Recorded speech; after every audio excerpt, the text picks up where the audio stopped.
Capes on the Couch podcast is for entertainment purposes only. Dr. Issues is a psychiatrist, but he is not your psychiatrist and does not have knowledge of your individual situation. For any personal mental health concerns, please consult your own healthcare providers. For medical emergencies, please call 911 or the designated number in your area immediately. Remember that you are not alone and help is out there.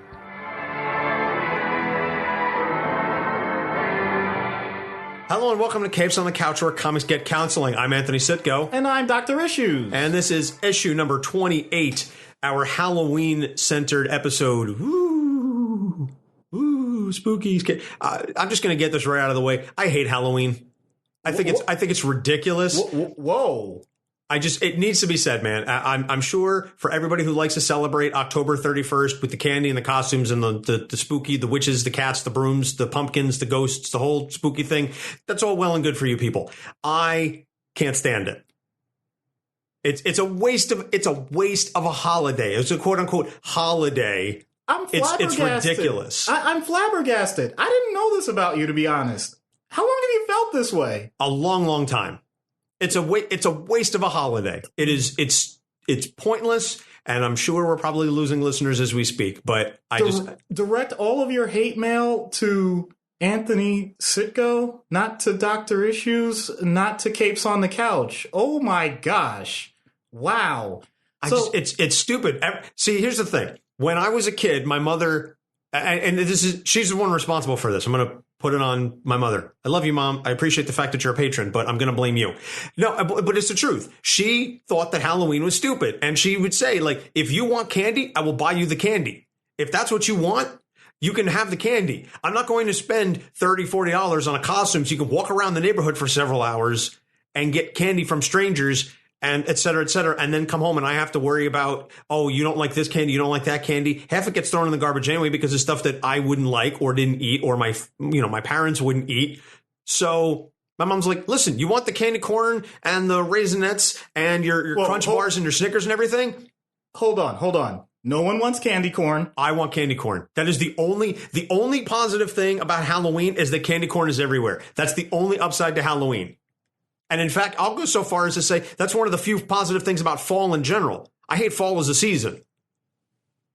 Fall brings me candy corn and apple cider, and that's it. And football and hockey.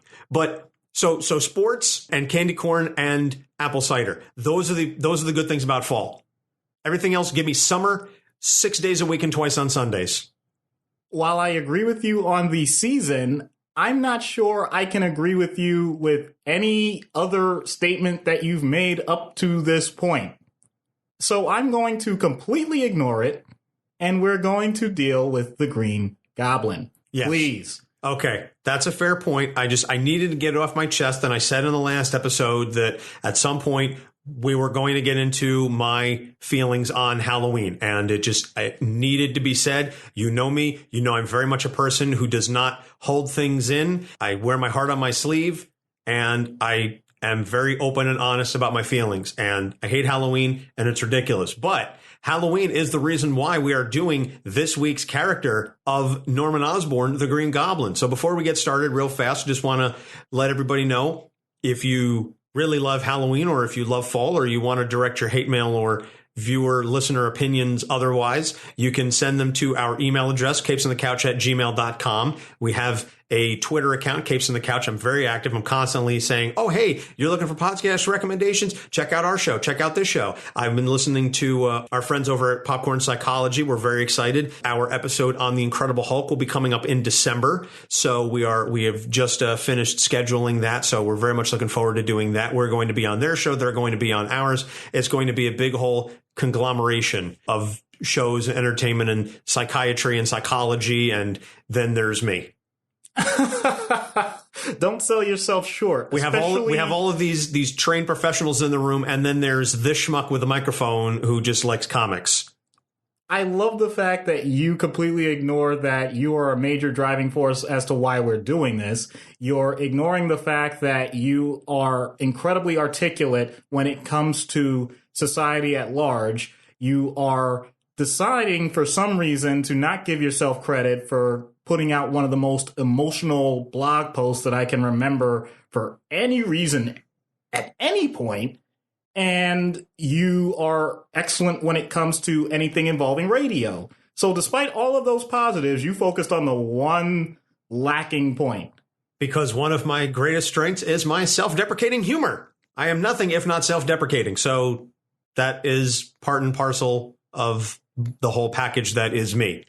Fair enough. And I think that's why we're such good friends, because I, too, enjoy self-deprecating humor. Why else would I subject myself to getting tortured by so many comic book characters every week? I thought you were going to say you also enjoy making fun of me. And that's why we're friends. I was like, I enjoy making fun of myself. Yes, I enjoy making fun of you, too. Well, then there you go. Yeah, but see, it's like that Reddit comment. I also choose this guy's dead wife. Oh, wow. We've completely gone off the rails. Are we trying to build and we're this, like 3 minutes into the episode, and we're already just completely make a hard left turn here. As I was saying, we have a very active Twitter account, Capes on the Couch. I also have a personal Twitter account, Anthony Sitko, and Doc has Doc Issues as his Twitter account. So if you want to direct your pro-Halloween vent at me and tell me why you think it's the greatest holiday since Arbor Day, then, please at me, at Anthony Sitko, or you can send us email at capesonthecouch@gmail.com. In all sincerity, we love listener feedback. We do appreciate getting emails and tweets and responses, messages on our Facebook page. We also have the Facebook page, facebook.com/capesonthecouch. And we have a Patreon, patreon.com/capesonthecouch. You can subscribe at the $1, $3, $5, and $10 levels. $1 gets you a shout out and our eternal thanks. $3 gets you early access and the availability to download a blooper reel every month. $5 gets you access to a longer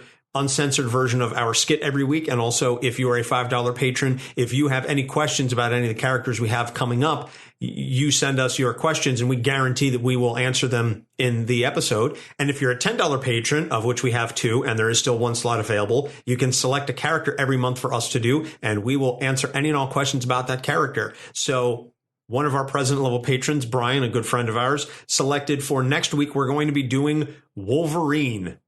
Ooh. That's a big one. That's probably going to be about an hour and a half long episode, I feel, because Logan has been involved in every X-Men event basically since 1980 something. And also he's got a slew of issues. So that one is going to be lengthy. We're going to try not to get bogged down into a geek history lesson level background on that, because frankly, we could do 3 hours just on Logan's background without even touching his issues. On a side note, if you like learning about interesting and comic book characters, etc., check out Geek History Podcast or Geek History Lesson. I apologize. Geek History Lesson. They're an awesome podcast. So that one is going to be coming up next week. The week after that, our other president level patron, Matt, has asked us to do Molecule Man, Owen Reese. Not bad. Yeah, he kind of he went deep on that one, although he was a major part of the Secret Wars event. So right. Molecule Man has been around for quite some time. And then the following week, Dr. Stephen Strange. How on earth did we get someone like Stephen Strange as a character at this point? It's almost as if someone randomly asked for it. It was my daughter. I was going to say, I'm pretty sure we just asked your daughter, who do you want us to do on the next episode? And she just said, Dr. Strange. Okay, thanks. Yep. That's how it came up. We appreciate the input. But this week, Norman Osborn, to tie in with the nonsense holiday of Halloween, the Green Goblin. I'm sorry, it's just, I have to spend all this money giving candy to these little kids that don't even bother ringing the doorbell, or they ring the doorbell and they don't even bother saying trick or treat. At least if we have to participate in this facade, you're going to go through the whole thing, okay? I want to see an awesome costume. I want to hear you say trick or treat, and I want you to say thank you when I put my little fun-sized Snickers or Milky Way bar in your bag, you greedy little bastards. Wow. I don't know what to say to any of this.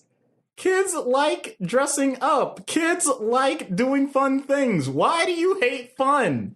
And of course, I'm fully aware, I cosplay when I go to Comic-Con. But I don't expect people to give me candy for it. I mean, it'd be nice, but I don't do it as part of some, whatever. I realize I'm a total hypocrite. Okay. I understand that. Right, because you don't ask for candy, but you sure do ask for autographs. No, I don't ask for them. You pay for them. Well, no, I ask comic book creators for their autographs. I don't ask for autographs. I don't say to people, "Oh, I want to give you my autograph." Oh, okay. That's not why I dress up. Oh, okay. And I don't dress up so that comic creators will give me their autograph. Are you sure about that last part? I challenge that, but you know what? This is going to be the worst digressing episode so far that we've ever done. So and we did Deadpool. Right. So to get back to Norman Osborn. Okay, fine. I'll get into Norman Osborn in the substantive part of the podcast. Just maybe I'll release as part of the Patreon or as an added bonus. I'll just do like a full unhinged rant on Halloween. We've got a blog. Just write it. Yeah, but it's fun if I can get into it because you can hear the venom and the vitriol in my voice. I'll let you do that on your own time then. Thank you. So Norman Osborn, the Green Goblin, was created by Stan Lee and Steve Ditko in Amazing Spider-Man number 14, July 1964. Originally, he was just introduced as the Green Goblin, and we didn't know who he was. And he was going after Spider-Man. And then there was apparently a discussion and a debate between Lee and Ditko as to who the Goblin was going to be. Wait, you're saying Ditko was involved in a debate? I'm also saying that Stan Lee doesn't have a full memory of exactly what it was that happened. I know, you're shocked. I know you're completely stunned that Steve Ditko was involved in a debate about one of his characters, and you're also equally shocked that Stan Lee doesn't remember exactly how things went down when it came to the discussion of some of his creations. Yep, that's par for the course. Yep. So it was later revealed, several issues later, I should say, that the Green Goblin was Norman Osborn, father of Peter Parker's best friend and classmate, Harry Osborn. Wow, what a twist. What a twist.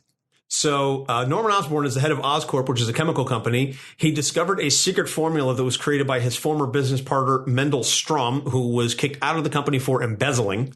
So Norman finds this formula and he attempts to recreate it, but it explodes in his face, driving him insane. Now, one version of that story involves Harry messing with the chemical formula because he was annoyed that Norman wasn't actually being a father to him. Yeah. But that's one version of the telling. Basically, I think at the time it was just he tried to recreate the formula and it literally blew up in his face. And the ensuing explosion gave him some of the super strength, but it also made him crazy. Yeah, this reminds me of a CEO story. If anybody remembers Neutron Jack Welch, he was the CEO of GE. He was an engineer, and one of the things that happened before he became CEO was he almost blew up one of the chemical plants because of a mistake that he made. So I realized, wow, I wonder if that's where they got that idea from, because that's way too spot on. You don't get to be the head of a major company despite making that sort of mistake unless you've got a lot of talent. So someone like him, Norman, I wonder. I never heard that story before. Yeah, there's an autobiography on the guy. I mean, he's fascinating, and he's considered one of the best executives ever in terms of American capitalism. But he wasn't above his faults, and that's a pretty big fault. I would say so. So Norman, as Goblin, decides to become a crime boss in New York City, and he chooses Spider-Man as his nemesis because of all the heroes in New York, you could swing a dead cat in New York City and hit a costume vigilante of some kind. Oh, boy, there's a black cat joke in there somewhere. There absolutely is, but I'm just going to walk right over that one. Norman is unsuccessful in several attempts to defeat him. So then he later comes to learn of Spider-Man's real identity, that he's Peter Parker, a classmate of his son Harry, and he attacks him. In the ensuing battle, I'm not going to get into all the details. In the ensuing battle, Norman gets hit with electric wires and it gives him amnesia. And he forgets the whole thing. Once again, there is some reference to that. If someone gets electroconvulsive therapy, the number one side effect is short-term memory loss. Maybe not total amnesia, but you get the idea. Peter destroys the costume and uses this opportunity to start over again with his relationship with Norman because he is his best friend's father. Norman regains his memories and loses them and regains them. It happens a couple of times. It's comics. So he kidnaps Gwen Stacy, and during the rescue attempt, Gwen Stacy dies. I know, 40-year spoiler alert. Peter, driven by rage, nearly beats Norman to death, but Norman ends up impaled by his own glider. Then we come to find out, so Norman Osborn is dead. Or is he? Dun, dun, dun. Right. If he was dead, I don't think we'd be doing the episode on him. Uh-huh. The Goblin formula gave him a healing factor, which apparently allows him to resurrect himself. So he breaks out of the morgue, and he goes to Europe to be with the illegitimate children that he fathered with Gwen Stacy before he killed her. Oh, why? Why go down this road? This is a much later retcon. This is a J. Michael Straczynski story, and surprise, he was sleeping with Gwen Stacy before he killed her, and that's why he kidnapped her, because she didn't want to raise the children with Norman, and she was going to tell them that Peter was their father. I don't know. I didn't make up the story. In any event. Wait, does that mean that there would have been some concern that Norman would be green with envy if they were raised by Peter? Get out. Wait, so you can make a whole dead Gwen Stacy joke and I can't make a very simple, like, dad pun? Really? Get out. I'm operating the mic. No, just kidding. Norman Osborn is responsible for orchestrating the Clone Saga. Not going to get into that. Thank you. Maybe we'll do Ben Reilly at a later time, but we're not recapping the Clone Saga. Uh-huh. So he returns to the public eye, and he's in control of Oscorp. And he buys the Daily Bugle. And this is kind of a fun storyline because he proceeds to torment J. Jonah Jameson, Ben Urich, and Peter Parker, Spider-Man. So he uses a stand-in as the Goblin for a period of time because he's the respectable businessman, and he doesn't have time to go do the Goblin stuff. So he has a stand-in be the Goblin for him. Yep. But he, in his capacity as Norman Osborn and as the head of Oscorp and owner of the Bugle, makes the lives of basically everyone miserable because Urich had outed him as the Goblin previously or made numerous statements regarding him as the Goblin. Jameson printed the articles and Peter Parker took the pictures. Yep. Later, Norman joins a cult, the Gathering of Five. He receives the gift of insanity, and he's defeated by Spider-Man once again. Then he goes after Jessica Jones after she helps reveal that Osborn is the Goblin again, because people have very short-term memories. Wait. You're saying that Norman Osborn and the Green Goblin are somehow connected? Just want to make sure I got that right. So he's defeated by Luke Cage this time. Because he threatens Jessica and the unborn Danielle. Yeah, and if you want to know why Jessica Jones really is good at her job and why she doesn't focus as much on her superpowers, you can check out that episode. Yes, exactly. We did her. We did an episode on her. As soon as I said it, I realized how it sounded. We did an episode on Jessica Jones. So now he's in prison. He masterminds a plan to go after Spider-Man with the Sinister 12. So he creates a team of villains, but they were countered by S.H.I.E.L.D. and other heroes in collaboration. This says a lot about Norman Osborn because you just mentioned Sinister 12. Why not the original Sinister 6? Well, because he didn't want to be involved with the Sinister Six because he would have had to admit that other people were necessary to get rid of Spider-Man when he felt at the time he could do it by himself. But once he realized he might want some help, he decided if you're going to do it, go big. Go big or go home. Then, in the Civil War story, Norman Osborn gets put in charge of the Thunderbolts, a team of reformed villains who have to bring in unregistered heroes. How the hell, after everything that Norman Osborn has done, does this man get put in charge of a team with this kind of power and authority? You know what? I know we're going to get into that later. But it says a lot about what kind of talent people see in him. Well, yeah, we'll deal with that later. So, Norman Osborn has this team of former villains, and they're supposed to go after heroes who have refused to register under the, registration initiative. And what does he do with it? Oh, I need you to go after Spider-Man. I need you to bring in and or kill Spider-Man. Hey, he's the boss. Then in the Secret Invasion storyline, he kills the Skrull Queen Varanki and uses this leverage because now everybody's very happy that Varanki is dead. And it was a public shooting. So everybody goes, hey, Norman Osborn saved us. So he uses this to gain control of Hammer, which is another one of those big multinational organizations in control of things. Hammer, I don't think the acronym was ever revealed. No. Much like S.H.I.E.L.D. Hammer, it was just, it's all caps with the periods, but they never explain what Hammer actually stands for. He creates the Dark Avengers until that falls apart. I'm not going to, again, it's another thing like the Thunderbolts. It's former villains. They're pretending to be heroes. At one point, he becomes the Iron Patriot, which if you saw the Iron Man movies in the MCU, they touch on that. It's very similar, the appearance, certainly if not the person behind it. So then during the Siege storyline, Norman Osborn, under the influence of Loki, attacks Asgard, which is floating over Braxton, Oklahoma. Right. Like you do. That still doesn't make sense. When we did the Loki episode, it didn't make sense then. It doesn't make sense now. And when we talked about the Sentry episode, it didn't make sense then because Norman manipulates Sentry into being his lackey, except Sentry, because he's bug nut crazy, turns into the Void and he destroys Asgard. And Osborn becomes driven mad by this. And at one point, he believes that the Void is actually the Angel of Death. In terms of the amount of destruction possible, he wasn't that far off. But also, it speaks well to the idea that someone like Loki is able to demonstrate an ability to manipulate someone as intelligent but psychotic as Osborn, who also is involved with someone like the Sentry, who also has humongous problems, and they basically succeed. They do a fantastic job of wrecking shop.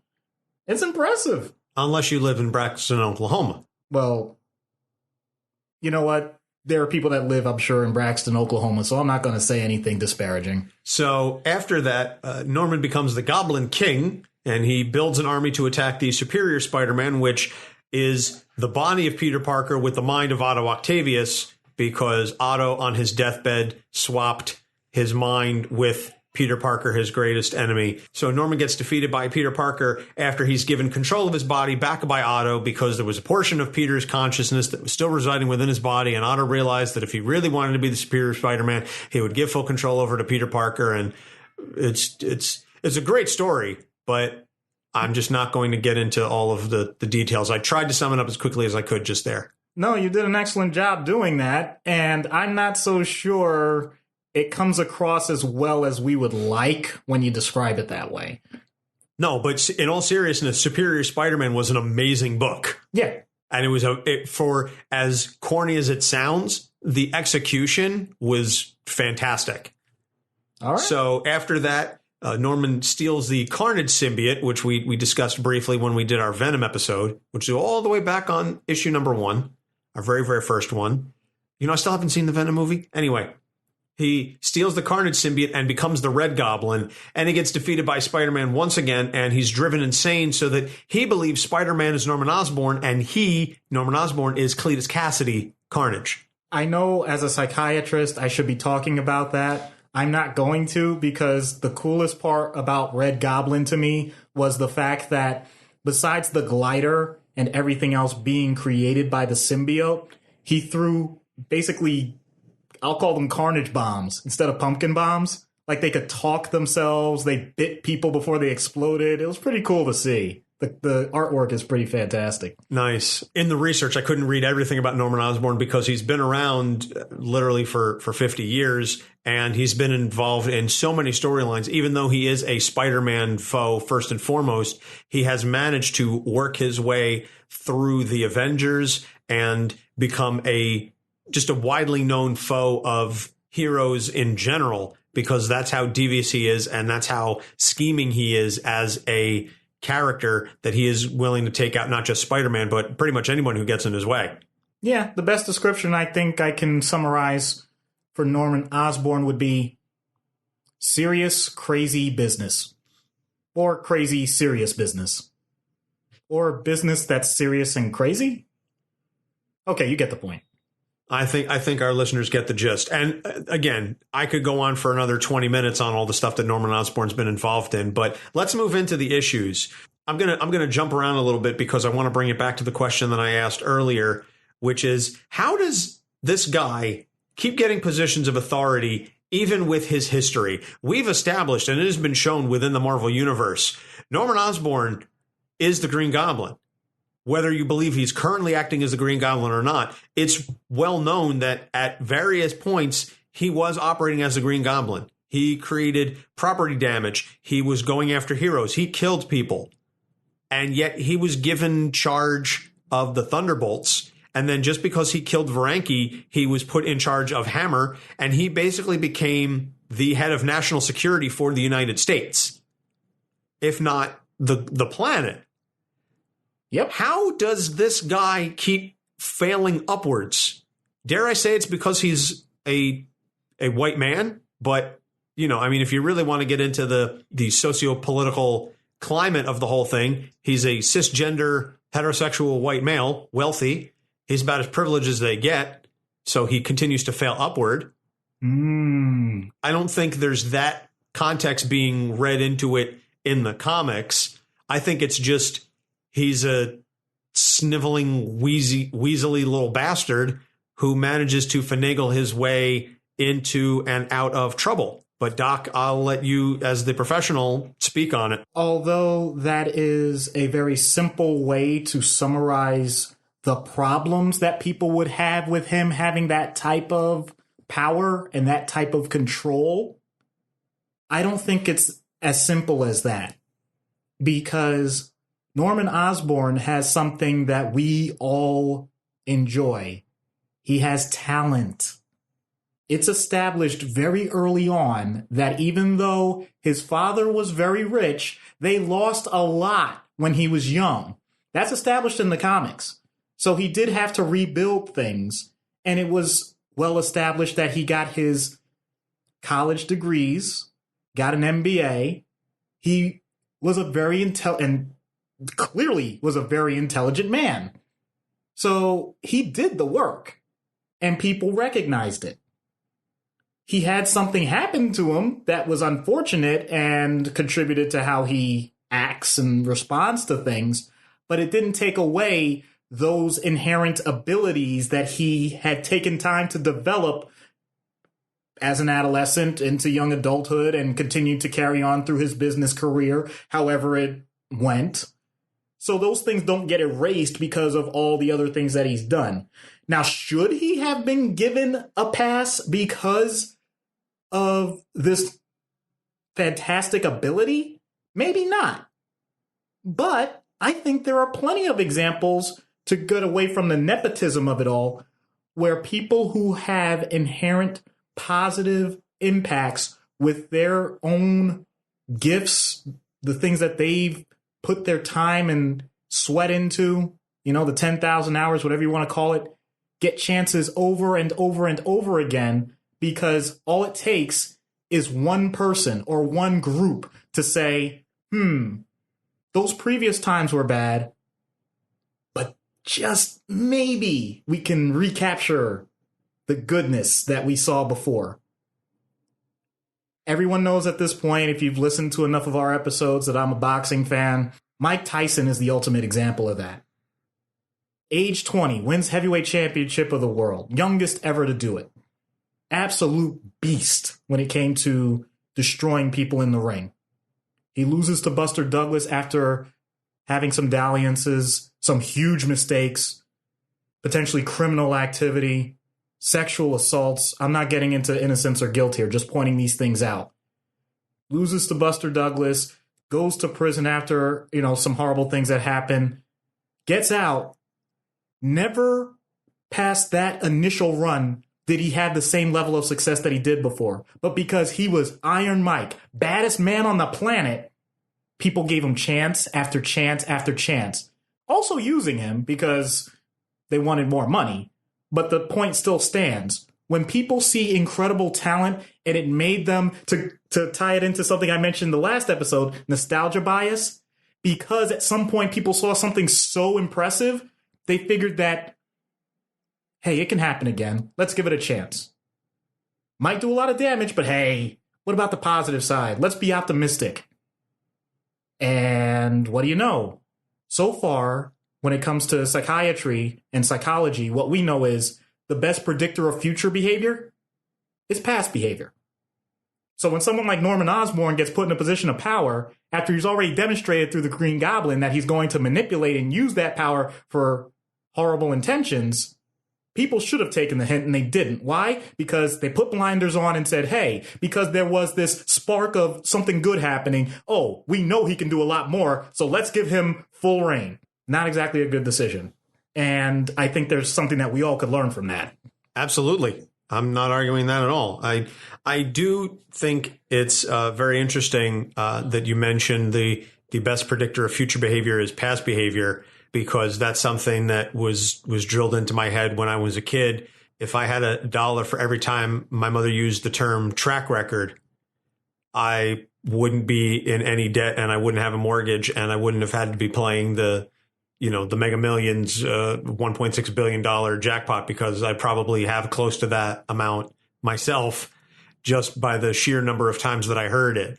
I think that's not entirely incorrect, but I also think it does a disservice to people who do have growth and change, because we know just from real life examples that people do in fact grow and change, and they can learn and become different and ostensibly better people. And I do recognize that it can go both ways, but I think in the comics, there's certainly no indication that Norman has ever experienced any kind of growth or maturity to make that kind of statement irrelevant. Right. And to clarify, I don't think it's wrong to give people chances to do things in the future just because they did negative things in the past. But we're not talking about the idea that he's able to adjust his track record. It's that it gets thrown out almost wholesale for the sake of expecting a complete turnaround. There's no middle ground there. In other words, you wouldn't have someone who, let's say, was just in charge of a hedge fund and bilks people out of billions of dollars, and they go to jail for it. When they get out of jail, the first thought shouldn't be, okay, how do we help this guy turn his life around by making sure he's in charge of more billions of dollars? It should be, I wonder if there's a way that you could start to garner trust on a small level with other people over time so that they know that you're not going to swindle them out of all of their money.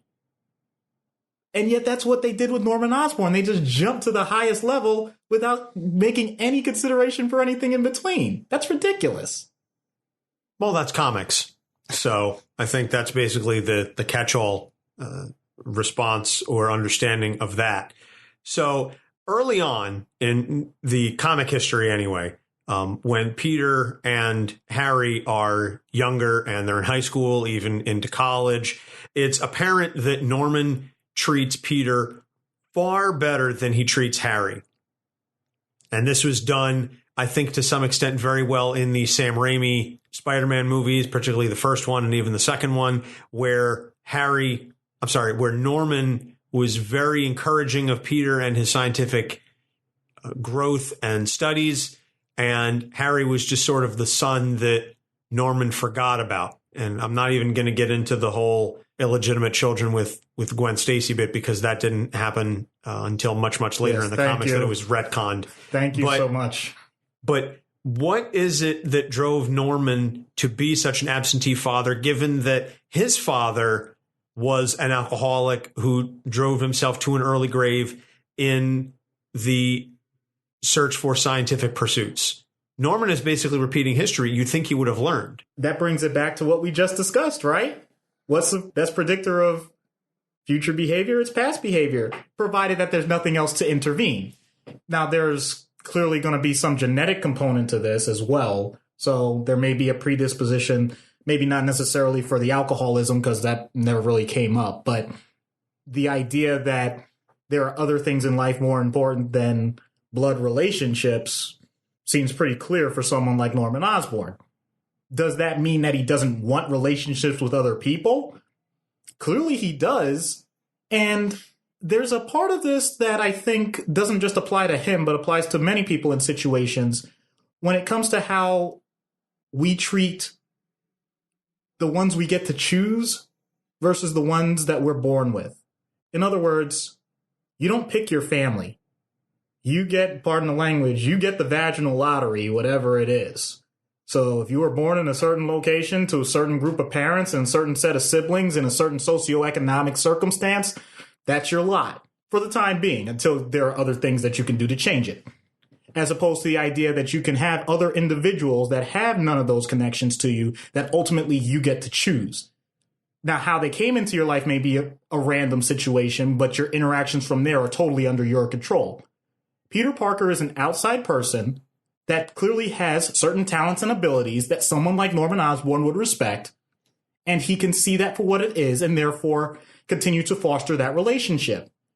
It's basically I guess you could say, a form of networking, as opposed to I have, once again, the lottery ball that came out from the vaginal lottery, and I have to deal with this because that's what society expects.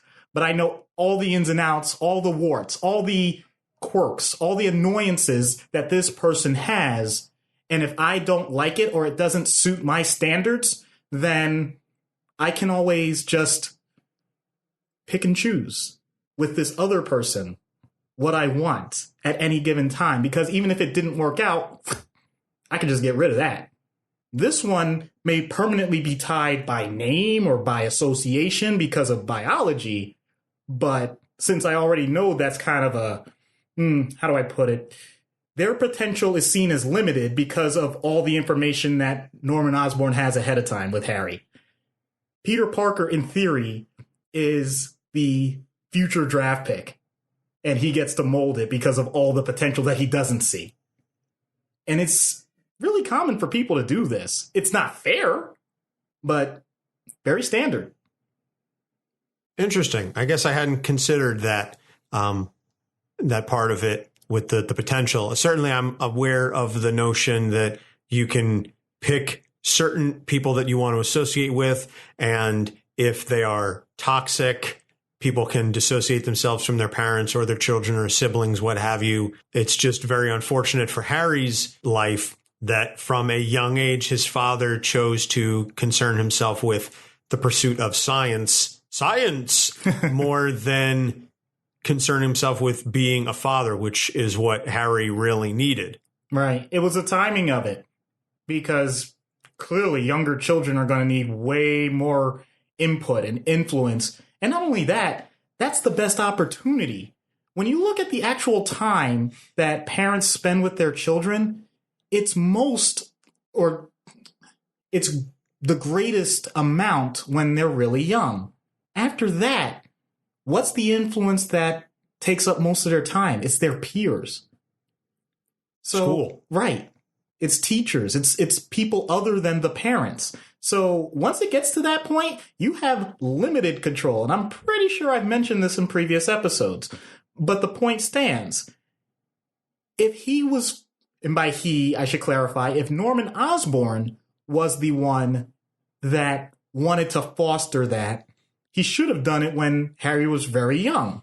Instead, he had other priorities. And when those priorities may have shifted to the point of saying, I want to be heavily involved, Harry's already past that point and has already formed his dynamic with his father. You're aloof. I do want you involved, but what evidence, once again, we go back to track record, what evidence would I have to say that you're going to do that? So forget that.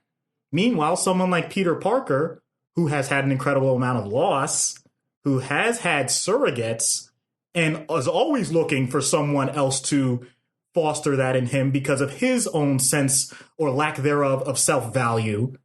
Well, boy, we can go into Peter Parker about that. He'll gladly take it from anywhere. And Norman Osborn sees the scientist in him, sees just the potential, like we said, and he's finally in a position mentally where he's willing to do it.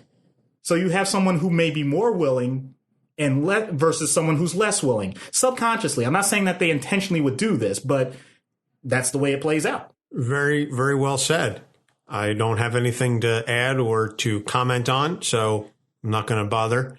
I'm just going to move on to the next one. So the last thing that we're going to talk about is the clear insanity that the Goblin formula created in Norman Osborn's mind. He's driven to constantly attack Spider-Man, and I really hate to bring this up, but it's a part of how the character was written. Dissociative identity disorder. I'm sorry. I had to say it. So many times the writers create the notion that the Goblin is a separate entity within the mind of Norman Osborn. I swear to God, I am this close to walking out the door.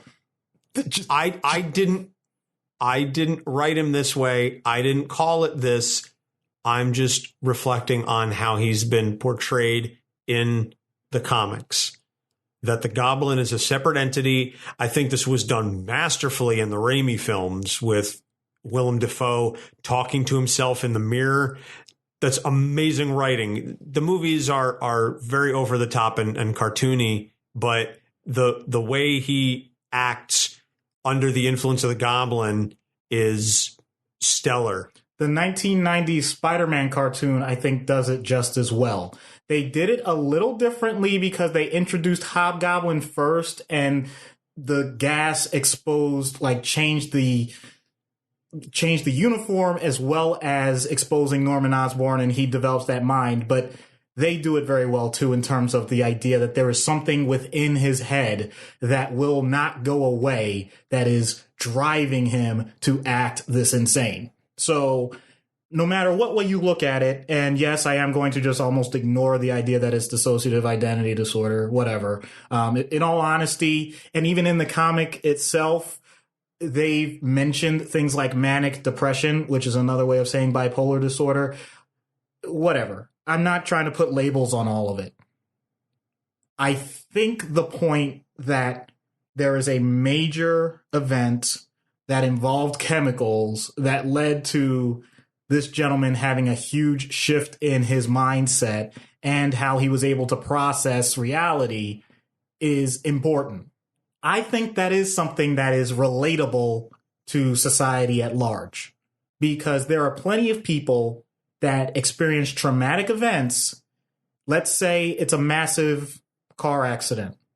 You end up in the hospital. You have bleeding on your brain. Doctors will sometimes, if necessary, put you into a medically induced coma. It means that they're giving you anesthesia so that your body doesn't go into shock. It basically gives your brain a chance to reset. It allows them to make sure that everything else is working as well as it should for the rest of your body. And then that gets alleviated. Unfortunately, as I've discussed in the Deadpool episode, psychosis is psychosis is psychosis unless it's not. So sometimes when someone has severe medical injuries or gets exposed to certain medications, that can also do it, or illicit substances, so many possibilities, they start to lose touch with reality. Thankfully, it's usually a temporary thing. Norman Osborn wasn't so lucky. His appears to be much more permanent, and I do see cases like that. I'll take it back to something incredibly simple, because right now it's very popular to point out marijuana as being more accepted, legalizing, all of that. I'm not commenting on that itself, but I am pointing out some people have the idea that all things are harmless, and it's not fair, because I have seen people that have used quote-unquote harmless substances that develop hallucinations or severe paranoia or increased disorganization or complete apathy and things like that through no fault of their own. I'm not even saying that they're regularly using those things, but for some reason they had that reaction. And if it's not recognized by the people around them, it creates these symptoms. So it's one thing to say, all right, people should be more accepting of the idea that these things are not as harmful as we think. That's good. But recognizing that everything that we do, everything that we put in our bodies, everything that we expose ourselves to on a regular basis has a certain level of risk, and plan accordingly, that's the better way to go. And I'm not picking on marijuana. I think this is the same, I would say, for alcohol. I would say the same thing for any other illicit substance. I would say the same thing for nicotine. That's perfectly legal. And yet, my goodness, we know the results that can happen with that. I think you just harshened my buzz.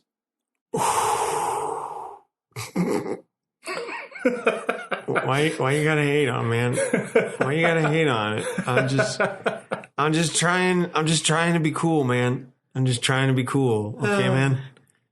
All right, man. I can already see. I can see hate mail coming both ways. I can see people saying like, "Well, how dare you marginalize the suffering of people that have serious addiction," and I can also see people saying like what you just did, like, "Dude, why are you knocking weed?" So, oh man, I'm so high right now. So either way, I hope that people listening to this podcast, and I do mean this, I think that all of you are reasonable people, and I think you realize that there are shades of gray, to go to that trope. It's not an all or nothing situation. I'm saying that you have to keep these things in mind whenever you're doing something or people around you are doing things. Just be aware of it and act accordingly, as opposed to just blanket statement one way or the other. Don't just say, oh, everything's cool. It's all good. Do as much shrooms as you want. Everything is awesome. And on the other hand, you don't have to automatically just staunchly say that people that are using things are absolutely morally bankrupt and evil. Because I think both sides are the pathways that are going to lead to basically less scientific evidence. I love the fact that we're studying these things now in a much more regulated environment. Johns Hopkins is doing research with these different things. And I know it's not directly related to Norman Osborn, but it's still important because that's going to be relevant for all of us. If some of the latest seizure medications are based off of cannabinoid oils, which is basically the chemicals in weed, then that's a wonderful thing, especially for children that suffer from intractable seizures. But I also want to acknowledge that if they're not as effective as we had hoped, that people won't use that as the excuse to say, all right, let me get out my vape pen and just use twice as much because that way I won't have seizures anymore. Follow the evidence, follow the reality. Don't just follow one automatic straw man on one side versus the other. Well, unfortunately, we've seen in this society that people refuse to let facts get in the way of their narrative, and they get their narrative and then they mold the facts and they cherry pick things to fit whatever story it is that they want because they're not willing to change their core beliefs. Right. But I mean, that's another discussion and topic we could have for another time, and it's certainly not fit for this. Right. And since I didn't actually put it in there, and it's definitely written down, so anybody that looks at the show notes is like, what the heck was Doc Issues thinking? The whole obsession with Spider-Man, I feel, has been done to death because that was our first episode. That was Eddie Brock. There's something about this kid. What is it? You know what? That's a different question. What is it about Spider-Man that gets so many supervillains, so many random females, so many other characters to just target him so hard? What is up with this guy? I think it's a combination of his charisma. He has an inner charisma, even if he doesn't recognize it. And I think it's the fact that Spider-Man is basically, as he's written, he is the heart of the Marvel Universe, that Peter Parker will always do what is right. He is the heart and soul. And you know, if Peter Parker is on your side, that you're doing the right thing. And conversely, if Peter Parker is against you, you're doing something wrong. Well, and I think it boils down to that quite simply. So moving into the treatment in universe, I don't know if you'd want to go Doc Samson on him or... Well, that's what I was going to say. Doc Samson actually gets a shout out here, and I had said this in previous episodes as well. Anytime I can bring up Doc Samson, it's awesome because he's in the field and he's a superhero. Yay! You know, the gamma radiation probably helps. But anyway, he points out that there's a combination within Norman Osborn between his intelligence, his personality, including some of the antisocial and narcissistic traits, as well as the psychotic part with the goblin. You put all of that together and you end up with one of the most dangerous people in existence. Of course, he used a lot of psychobabble words to describe it because that's what you have to do in literature, I guess, but whatever. I don't think he was that far off in terms of what he was talking about and how he would deal with it. The comics also mention that at some points Norman is on antipsychotics. I think that's reasonable. It shows that he did get better. He was doing better. And it fell apart for other reasons, usually major comic events, as is wont to happen. But that's still totally viable. That's all good with me. Take away the toys, so no glider, no, pumpkin bombs. There's a random part, though, because even when he's in his business suit doing serious business, he had thumb drives that were orange that he would throw that would explode. So he never got away from that. Just as a random aside, those are some cool comic panels to look at. I wish I could tell you which comic issue, but I don't remember which one, but it was funny. Anyway, I think that's okay. I don't think it has to be that complicated. Like, dude, you're doing a lot of wrong stuff. You've got a couple of people that are willing to help you in universe already. I'm just going to add my name to the list as part of the treatment team. I'm not going to make it that complicated. But he's got to do the full package, you know? He has to, first of all, be in a controlled environment. There's no way I'm doing this on a regular couch or anything, you know? So he's got to be in a secure environment. He's got to take the tools in the toolbox seriously. So that is going to include medication. I don't know if anyone's worked on fixing, you know, the original toxins with the gas so that it doesn't happen again. You know, I think that's another part to go with. And then making sure that he doesn't have access to things that are going to instantly trigger his thoughts about the Green Goblin. So, like I said, take the toys away is one thing, but also I'm going to give something that's a little contradictory to what I said in the Eddie Brock episode. He might need to find a way to really stay away from Spider-Man. You know, because that seems to be instant with him. And I'm not so sure, at least with Eddie Brock, he didn't have the resources other than the symbiote itself that Norman Osborn does. Osborn has enough resources where even if he doesn't want to do something in the moment himself, he can get anybody else to do it towards Spider-Man. So he's someone I really do think if it were possible, like, I don't know, block his Twitter feed or something, like just he can't be around him. So Move to I don't know, Kamchatka or something. maybe Irkutsk or one of those other territories I only know thanks to Risk. Savage Land. There you go. And it just has to do with Devil Dinosaur and Kazar. Right. So out of universe, let's just focus on the. Or you seem to have an idea already. Oh my gosh! So. I apologize. I'm not going to use names or anything of the sort.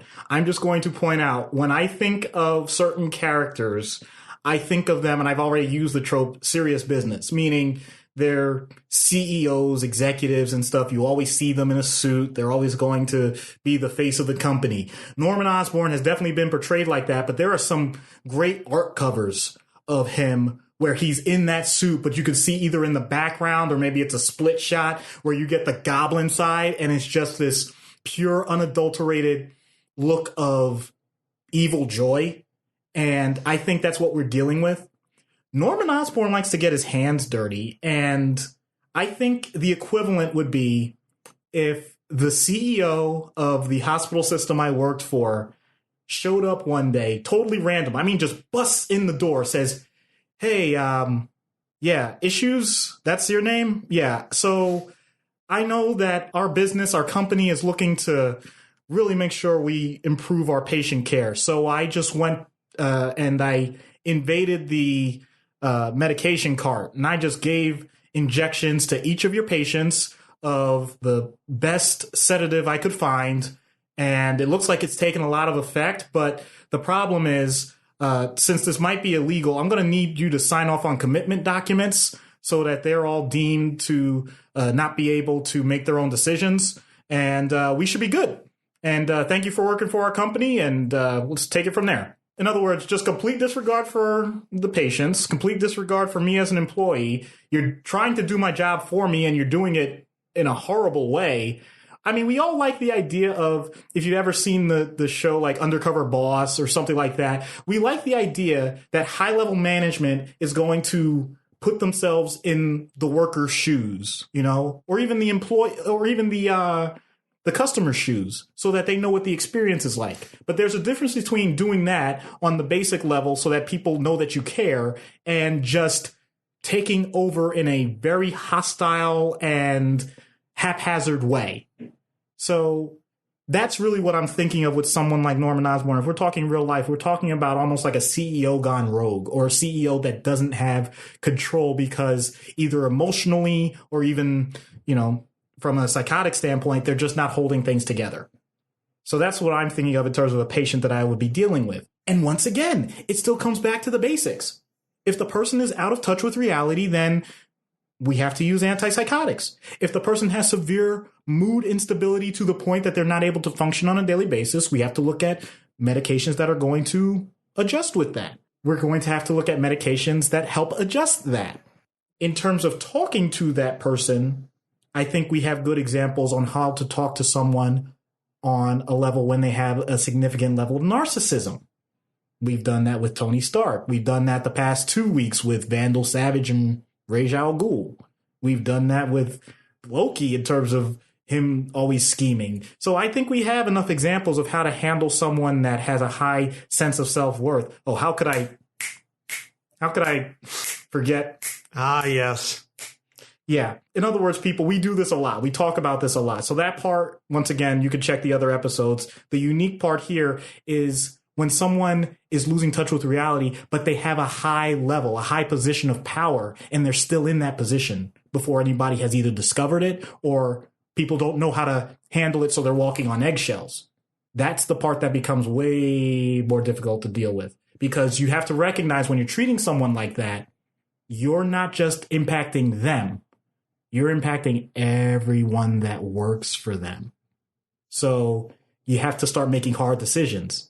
Do you tell them you need to step away from your position? Do you force them to step away from that position? Do you tell them maybe you just need to take more vacation time while we're going through treatment? Do you point out that they can delegate more? Do you have them have their assistant who used to have a minor role take more of a major responsibility? Different ways to play it out. I'm not saying one is more correct than the other, but they all have to be considered at some point. And once again, for safety's sake, if someone clearly is a danger, then I don't care what the headlines are. I don't care what the reporters are going to say. I don't care if people try and get information. It all remains confidential when it comes to the treatment. But that person, they have to go in terms of their employment, in terms of their job. Safety is number one. So if I have to make that decision, then I do. No way to say it better than that. So I think this is going to be a very interesting portion now. I'm going to pray for you, Doc, and hope that you make it out alive. Oh, now you started to pray? What were you doing the previous times? Just kind of wishing and hoping, I guess. Okay. Let's see what happens. We get Norman Osborn on Dr. Issues' couch. Hello, Mr. Osborn. I'm Dr. Issues. Good afternoon, Doctor. How are you today? I'm doing just fine. I'm sure you've been briefed on the reason I'm seeing you. Yes, I'm very excited to put all of this behind me and get back to running my company. Well, that's quite a big step. I'm not so sure you should jump to that high of a level. Is there a way we can start more gradually? I'm sure you can appreciate, Doctor. After being CEO of my own company, I'm not entirely interested in taking on a lesser role. I'm certainly not too old to be retired, and while I still have my energy, I want to be as productive as possible. Oh, I certainly agree that this is a worthwhile goal. I also know that when you push yourself too hard and too fast, no offense, but you become unstable, and I don't think either one of us wants that to happen. Is it too much to ask that my past mistakes not be repeatedly shoved in my face? I know who I was, and that's not who I am today. Then who are you? I'm Norman Osborn. I'm a brilliant scientist. I'm a respected business owner, and I'm former head of national security. My list of accomplishments in life is, well, you know who I am and what I've done. I mean, why should I bother repeating myself? Out of all those things, I noticed you didn't mention that you're a father. Oh, well, I mean, obviously I'm a father as well. I mean, why not talk about Harry? I mean, most parents consider their children to be their greatest achievement. Yes, I'm very proud of Harry. And Gabriel and Sarah as well. You know, I don't care for the direction you're taking this, Doctor. Look, I'm only asking the basic questions. Imagine the type of scrutiny you'll be under when you're CEO again. I will be CEO again, and there's nothing you can do to... I'm sorry. I got agitated. Consider it an old habit that's hard to break. I am proud of all of my children in their various endeavors. In fact, I've recently reached out to Gabriel to support him in his treatment because I want him to know that I love him and I miss him and I want to be part of his life again. Just like me, he's going to get better and he's going to return to a normal life. While that agitation gives me pause, I have to give you credit for using an appropriate coping mechanism. Thank you, Doctor. I I hope you remember that credit when you sign off on my release. Wow, I certainly appreciate you cutting to the chase, but we're not there yet, okay? We have to go through this whole process the proper way. Okay, fine. If that's what it takes, I will continue with the session. Well, we'll see how this one goes. This one? Your words imply there could be multiple sessions. You've been struggling with your condition for quite a long time, and while I understand that you've made so much progress, I want to make sure that I'm not doing this haphazardly. I mean, I'm sure a man of your intelligence and leadership acumen can understand, gathering as much information as possible before I make a final decision. But you will make a final decision at some point, yes? Oh, absolutely. I see. I must confess I'm disappointed to hear this may take longer than I initially anticipated. However, I am willing to fully cooperate with you and all of the authorities in order to clear my good name. So please go ahead and inquire as much as you feel you need to in order to satisfy your curiosity. That's quite mature of you, and I hope you're able to continue with that attitude because we need to discuss the Green Goblin. What about it? Well, how do you control it? I didn't. That's what led to me being here in the first place. But he has no more control over me. He has been excised from my body and my mind. So if I hold up a mirror right now like this, what do you see? I see that I missed a spot shaving this morning. Chin clefts are always kind of difficult, particularly with an electric razor. They don't trust me with a blade. I'm sure you understand why. Very good. Okay. I'm also concerned if you're hearing him talk to you. Not anything new. I will confess, in the interest of full disclosure, that there are echoes of him in my brain from time to time. However, you know how long he was in my head. He's gone, but he'll never truly be gone from me. I kind of equate it to an old relative. You can't speak to them anymore, but you can still hear them in your head. Does anything I'm saying make sense to you, Doctor? Yes. You know what? Once again, excellent description. So, all right, let's say all of this is under control. What are your goals for your company? I want us to provide the greatest service to the community that we can, to advance scientific research in new ways to benefit mankind. Mm-hmm. And if I may allow myself some mild self-promotion, to restore my name and goodwill with the public. I don't want my reputation besmirched any further than it has been already. Interesting. Okay, I thought for sure you were going to mention something about Spider-Man. I mean, you've used your company's resources repeatedly to attack him, right? Not entirely true, Doctor. The Goblin used my company's resources to attack him. The vendetta with Spider-Man was entirely of the Goblin's doing. Norman Osborn has no bone to pick with him. He does our community a great service. Ooh, your words sound appropriate, but your tone belies your sincerity. Again, given the extensive history I have with him, even though I am free of the Goblin's influence, it's difficult to separate his attacks on the Goblin from the attacks on me personally. Are you trying to imply that you're the ultimate victim here? I am a victim, though. I was a victim of the Goblin's influence. I was a victim of numerous attacks by Spider-Man. And I'm a victim of your coddling and pedantry, which is disrespectful for a man of my stature. Norman, I think I'm going to slow this down a little bit because that agitation is coming out again. We may need to discuss medication management at some point. No drugs. I spent far too long under the influence of the Goblin formula. I'm not about to reintroduce foreign chemicals into my body just so you can keep me docile. Norman, I want you to be the best businessman you can be. And much like your company, I would prefer if you would allow me to use multiple tools to accomplish that goal. No, you want to control me. You want the name Osborn, but you're not willing to deal with everything that comes with it. I didn't get to become who I am by sitting back and playing by the rules that others set up. I broke the rules. I made my own path. I made my own name and my own company, and I will not sit by and allow you to deprive me of my freedom and my opportunities any longer. Now, you will grant me my release, you will not prescribe any medications, and you will let me leave this room of my own free will. Unfortunately, I can't do that. I'm giving you one last opportunity, Doctor, to cooperate with me, or else I will not be responsible for what happens next. Well, I will certainly end this session here, because you are responsible whether you blame the Goblin or not. That's it! Did you make it out of there in time? Oh, I hauled. Man, I don't hesitate. The second I see or hear someone like that, nah, I'm not staying there. Yeah, I saw it looked like you ran like a 4/140. If only I could earn the money associated with that. Yeah, that would be pretty sweet. Yeah, because even if I got in trouble, I'm pretty sure I get another chance, right? Well played. Well stated. So that's just going to about wrap it up for this week's episode. Next week, Wolverine. Wow. He is the best at what he does, but what he does is going to take a really long time to describe. So I anticipate this is going to be a lengthy one. I don't know what you're talking about, bub. Snicked.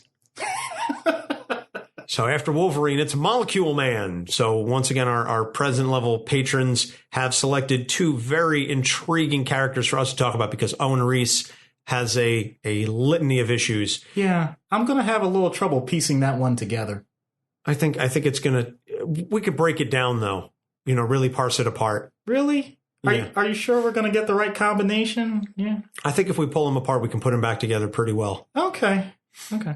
We'll break down the bonds. There are numerous science jokes there. Science! And then the following week, we go from the Ultimate Scientist to the Magic Man, Doctor Strange. Hey. Remember, before all the magic and stuff, surgeon. This is true. Was a surgeon. I feel like there's so much of this that's, and I don't say this in necessarily a disparaging fashion, but there's going to be a lot of stuff that's going to be repeated from the Tony Stark episode. Quite possibly. Yes. Maybe not the alcoholism, but certainly the arrogance and a lot of those issues. Oh, yeah. Yeah. And facial hair bros. Well, there's a great, if you ever find the GIF file of it, of old-fashioned comic characters where they just take the same male template and just add different colors and you get almost every character in history. Didn't know that. I haven't seen that one. I'm also a little perturbed by your definition of GIF. Oh my God, we're not going to have this battle too. We don't have time for this, man. The person that created it called it GIF. It's not graphics, it's graphics. Anyway, and you can send us your thoughts on whether it's a hard G or a soft G. capesonthecouch@gmail.com. You can tweet us, Capes on the Couch. You can also tweet me at Anthony Sitko or Doc at Doc Issues. You can check out our Facebook page. We just put up a Facebook group, so we're expanding that slowly but surely for all the fans who want to have a place to talk about episodes. There'll be, links to all the episodes in the group itself. Another way you can contact us or get in touch with us is through our Patreon. As we said, it's the $1, $3, $5, and $10 levels. You can go to patreon.com/capesonthecouch and find out more. If you want to support the show, which we certainly appreciate, you can check out this show and all of our episodes at our website, capesonthecouch.live, on Google, iTunes, Stitcher, TuneIn, YouTube, iHeartRadio, and Spotify. We are now officially on Spotify, so you can check us out if you're streaming your media as you are wont to do in 2018. So there are numerous ways. And if you are on a platform that allows you to like, subscribe, and leave a review, please do that because that helps spread the word of Capes on the Couch and gets more people to listen to us. So it's not just me tweeting random folks and saying, hey, check out our show. We analyze these psychiatric and mental health issues of comic book characters, which is what I am doing. #podcast recommendations. So Doc, anything you want to add? Anything, last little bits you want to close with on Norman Osborn? Halloween is awesome. It's a great time of year. You get to spend time with children that are allowed to see strangers in a different light and not immediately be threatened. Tell them they can read To Kill a Mockingbird and read about Boo Radley if they want to read about treating someone differently. It's okay to do that outside of Halloween. The only good thing Halloween brings is candy corn and apple cider. Wow, you are just digging yourself deeper, man. I listen, you know me a long time. I have set my position. I'm not changing. If there's one thing that this proves is that no, we don't immediately think alike on everything. And yes, we are able to disagree with each other civilly, even when it's very clear how wrong someone like Anthony can be. I'm just going to leave that one alone. For my very, very wrong co-host, Doc Issues, I'm Anthony Sitko. Thank you so much for listening. We will see you next week. Capes on the Couch podcast is for entertainment purposes only. Dr. Issues is a psychiatrist, but he is not your psychiatrist and does not have knowledge of your individual situation. For any personal mental health concerns, please consult your own healthcare providers. For medical emergencies, please call 911 or the designated number in your area immediately. Remember that you are not alone and help is out there.